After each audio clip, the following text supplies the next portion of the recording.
Hello everyone, this is Jubair Khan and you are watching Joravi Nursing online classes. So today we are going to discuss coronary artery bypass grafting.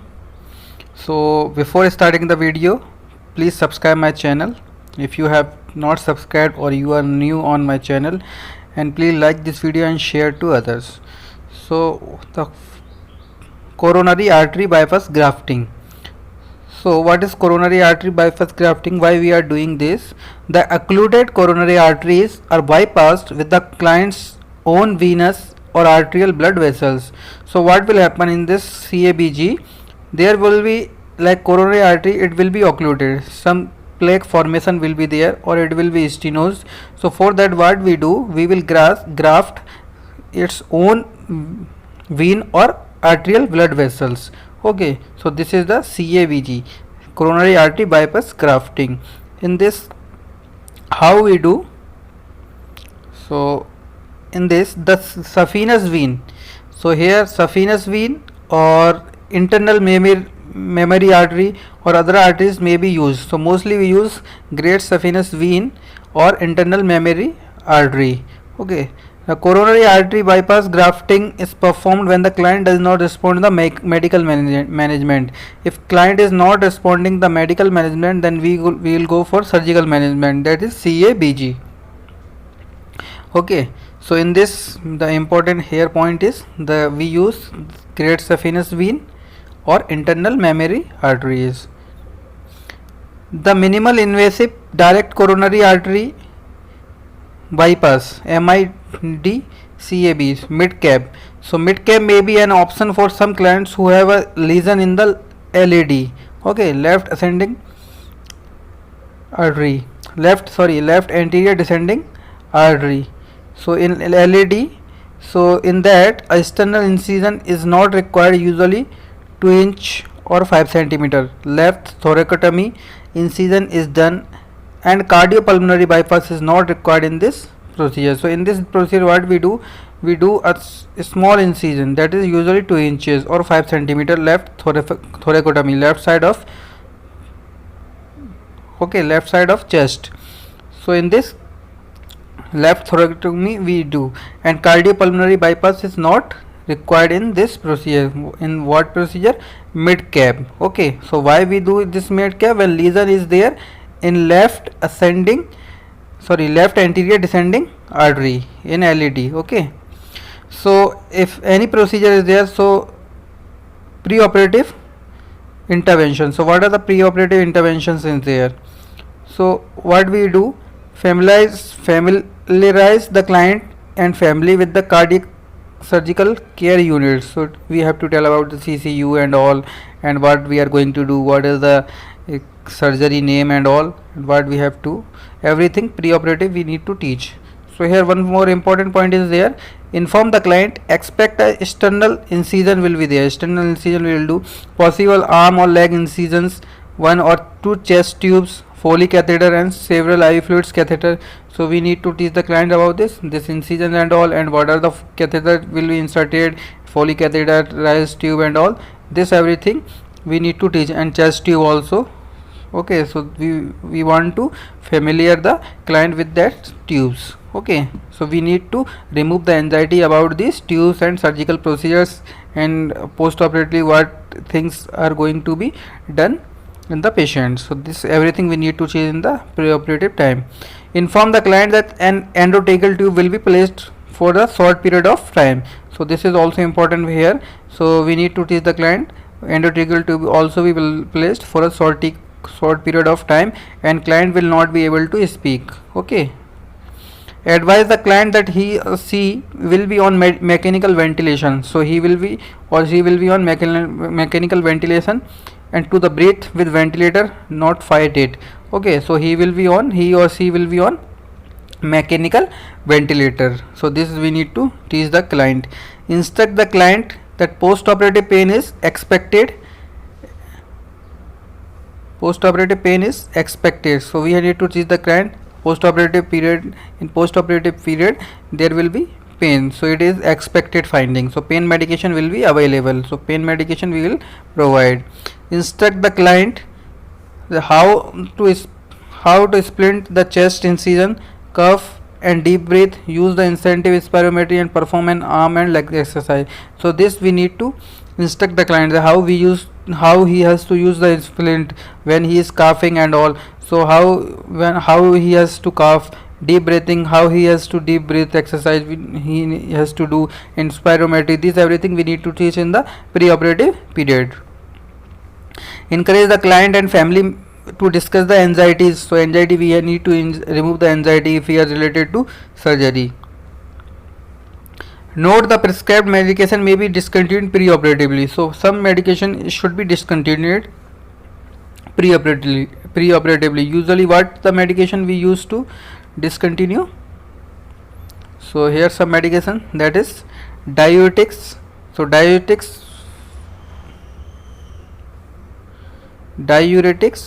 for 2 to 3 days before the surgery. So diuretics should be withheld 2 to 3 days before the surgery, and digoxin 12 hours before the surgery. Okay, so diuretics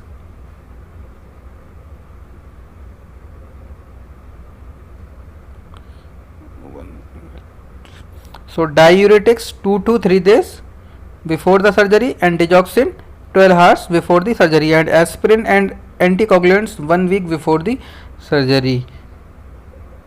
Okay, it should be withheld. So diuretics 2 to 3, digoxin 12 hours, and aspirin and anticoagulants 1 week before the surgery. This should be withheld. And administer medication as prescribed, which may be included potassium chloride and antihypertensive, antiarrhythmic and antibiotics. So this should be administered. So it will be prescribed by SCP. So what all things? That is potassium chloride, antihypertensive and antidyarrhythmic and antibiotic. This we need to administer.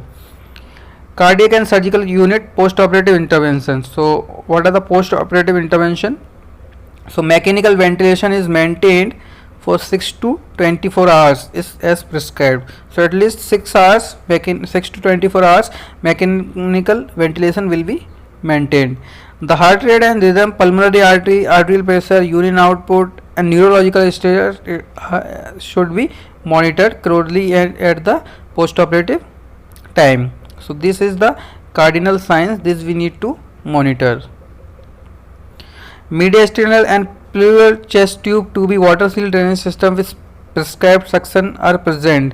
So the chest tube will be present, chest tube will be there. So we need to watch for the drainage. So how much drainage should be? If it is going beyond the 100 to 150 ml per hour, so should be reported to the SCP. So this is important point here.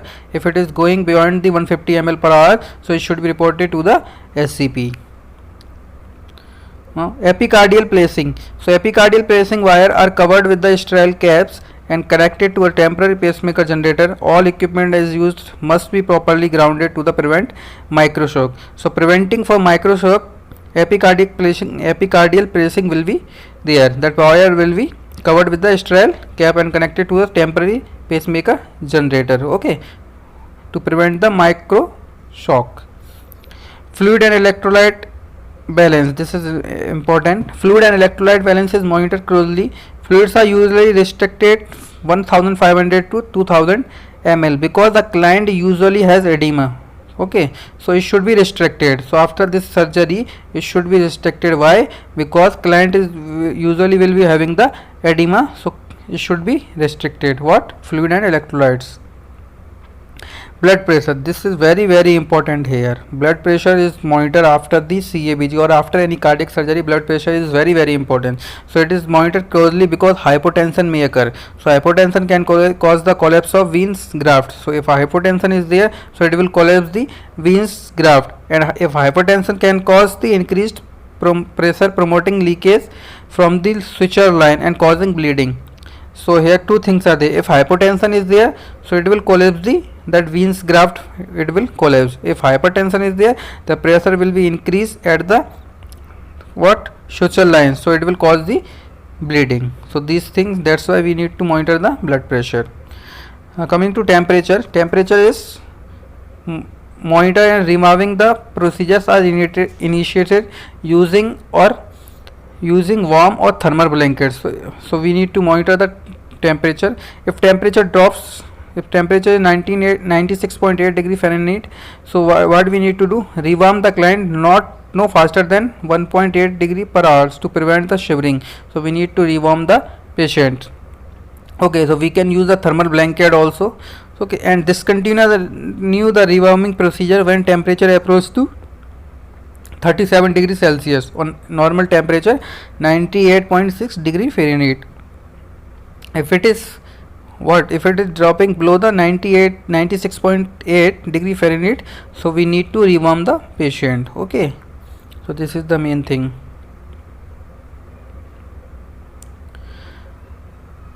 Potassium is administered intravenously. So potassium will be administered is intravenously, prescribed to maintain the potassium level between 4 to 5 millicurie per liter. So potassium should be administered IV. Why? Because we need to maintain the potassium level in the body, so which will prevent the dysarrhythmia. Because if potassium level goes down, so dysarrhythmia will be there. Secondly, the client is monitored for signs of cardiac tamponade. So we have to monitor the client for cardiac tamponade, which will be include sudden cessation of previously heavy mediastinal drainage, jugular vein distension, and with clear lung sounds, equalization of right atrial pressure and pulmonary artery wedge pressure and pulsus paradox. So this condition will be there in the cardiac tamponade. So we need to watch for the signs of the cardiac tamponade in the client. So cardiac tamponade can occur. Pain is monitored. So this is also important. Pain is monitored, differentiating sternotomy pain from anginal pain, which would be indicate graft failure. So if it is the pain is occurring, sternotomy pain from the anginal pain, so we have to differentiate whether it is anginal pain or sternotomy pain. So which would be an indicator of graft failure. So it is the indication of graft failure. Alarm safety and this everything we need to see. Transfer the client from the cardiac surgical unit. So we need to transfer the patient to a cardiac surgical unit. So we need to monitor the vital signs or level of consciousness, monitor for dysarrhythmia. This is very important point. Dysarrhythmia we need to monitor. Auscultate the lung sound and assess respiratory status also. Encourage the client to splint the incision, cough, deep breath, and use inceptive spirometry, raise the secretions and prevent atelectasis. So this we need to do. Monitor the temperature and white blood cells, which if elevated after 3 to 4 hours, indication of infection. So if temperature is elevated, it is the first indication of indication of infection. So after 3 to 4 days, if after 3 to 4 days it is there, so it is very important point here. So after any surgery, if within 24 hours temperature is elevated, so that is a sign of atelectasis. Okay, if it is less after 24 hours or after 48 hours, so it is a sign of infection. Okay, so continuously increasing the temperature before 24 hours, so patient may have a atelectasis. Okay, after surgery, so we need to watch for the respiratory sounds and all. Provide adequate fluids and hydration as prescribed to liquefy the secretion. So this is also very important. We need to provide the patient to the adequate liquids or fluids, so it will liquefy the secretions. Assess suture line and chest tube insertion, whether it is correct or not. So what is the discharge color, redness is there, any infection is there, temperature is there. So these everything we need to watch it. Assess external suture line for instability, which may indicate an infection. So suture line we need to assess. Guide the client to gradually resume the activity. So he should resume the activity gradually, not suddenly. He should not do so much activity. So gradually he should resume the activities. And assess the client for tachycardia, postural or orthostatic hypotension, fatigue before and during and after activity. This everything we need to assess. Discontinue the activities if VP drops more than 10 to 20 mmHg. If VP goes down 10 to 20 mmHg, 10 to 20 more than 10 to 20 mmHg, so we should discontinue the activities. Or if pulses increase more than 10 beats per minute, if pulse is increasing more than 10 minutes, then also we need to discontinue the activities. Monitor the episodes of pain closely. So this is also very important. Okay, now see the home care. For home care we need to, so what we have to do for home care, this we will see here.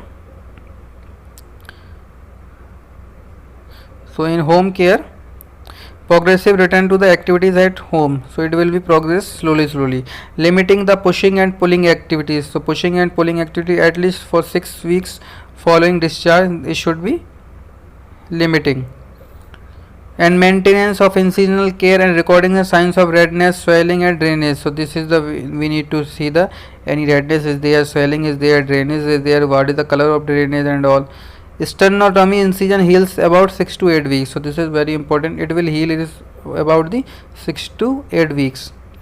Avoidance of crossing legs, this is also important. Crossing legs we should avoid. Wearing elastic hose as prescribed until edema subside. Elevating the surgical leaf if used to obtain the graft. When sitting in a chair, so it should be elevated, okay, when he is on chair. Used to prescribed medication. Dietary measures including avoidance of saturated fats and cholesterol. So this is also very important, he should be avoid the saturated fat and all, so fatty diet he should be avoided. Resumption of sexual intercourse, so when he can resume the sexual activities. So the client can walk 1 block or climb 2 flights of stairs without symptoms, so he or she can resume the sexual activities, okay. So this is the important, okay. Now we can see here diagram. So here they are, what they are doing. So this is the great saphenous vein graft, so they have bypassed it from the, this coronary artery is there, this is aorta, so this they have bypassed, okay. So like here also, this is internal mammary artery, internal mammary grafting. So from here, this, from this here to here they have graft, so like this they do. So left ascending, this anterior descending artery they used to graft. Now coming to heart transplantation. So what is heart transplantation and all? So a donor heart from an individual with comparable body weight and ABO compatibility is transplanted into a recipient within less than 6 hours. So ABO compatibility, this everything we will see, blood group or matching and all, this everything we will see, we will do the body weight comparison and all. So after within 6 hours you should be transplant. The surgeon removes the deceased heart, leaving the posterior portion of arteria to serve as an anchor for a new heart. So okay, he will remove the deceased heart and will leaving the posterior portion of the atria. Why? Because the remnant of the client's atria remains. Two unrelated P waves are noted on the ECG. So there will be 2 P waves will be there.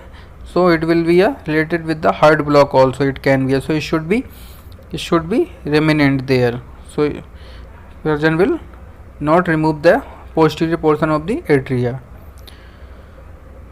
The transplant heart is denervated. So whatever heart is transplanted, it will be denervated. So nerve supply will be cutted and unresponsive to vagal stimulation. So because the heart is denervated, clients do not experience the angina. So clients will not feel the pain. So why? Because it is denervated. The nerve supply will be cutted. Symptoms of heart rejection. So heart is transplanted. So whenever we are transplanting any organ, so body will reject for that particular organ. So what will be happen? Symptoms of heart rejection, what will be there? So include hypotension will be there, dysarrhythmia will be there, mostly dysarrhythmia, so main will be there. So dysarrhythmia we need to watch. So hypotension, dysarrhythmia, weakness, fatigue and dizziness will be there. So endomyocardial biopsies are performed. So endomyocardial biopsy can be performed at regularly scheduled interval whenever rejection is suspected. So whenever rejection is suspected, endomyocardial biopsies will be taken up. The client requires Whatever is organs we have transplanted, we will give the immunosuppressive, because our immune system will be so active when we transplant anything. Okay, so for that lifelong immunosuppressive therapy patient will be getting for heart transplant. And strict aseptic techniques. Strict aseptic techniques and vigilant hand washing must be maintained when caring for a post transplantation the client, because of increased risk for infection for immunosuppressive patient.